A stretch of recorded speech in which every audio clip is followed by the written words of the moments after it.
La genèse de ce projet à Strasbourg, c'est déjà la volonté par la ville de Strasbourg de restructurer un ancien site industriel qui a été abandonné dans les années 2000.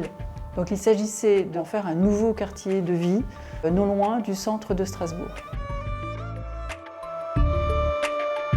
C'est un quartier qui a énormément évolué ces dernières années. Ce qui était très spécifique sur ce projet, c'est que Anne de Biance avait une volonté architecturale très claire. Cette gamme répondait exactement aux attentes, avec en particulier un profil très très fin. On pouvait avoir des teintes, un noir intense que vous verrez sur le bâtiment également. Quand j'étais venue sur le site, j'avais vu tous ces signes blancs magnifiques. En fait, ça m'a intéressée de pouvoir partir un peu de ce fil des signes blancs qui, quand ils deviennent noirs, semblent tout droit sortis du film Les Black Swans d'Aronofsky.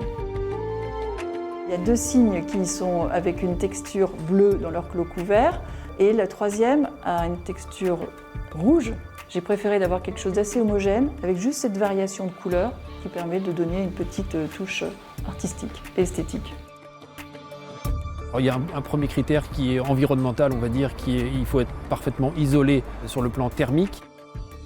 La morphologie même des bâtiments par leur épaisseur, des bâtiments assez épais qui font 18 mètres d'épaisseur, permettent une grande inertie thermique du projet.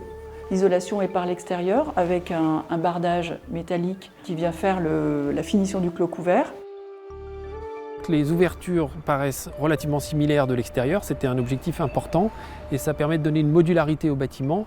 L'occupation intérieure peut être ajustée, être convertie de logement en hôtel, d'un hôtel en logement sans qu'il y ait à modifier la façade.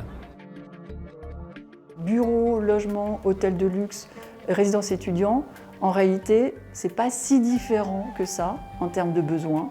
Donc les rez-de-chaussée font entre 6 et 7 mètres de haut, ce qui permet d'intégrer en fait des commerces ou des activités qui pourront être des halls généreux en fait, pour le logement et ne pas être incompatibles avec des halls pour des bureaux qui sont toujours en général assez plutôt corporate ou avec une volonté d'imposer.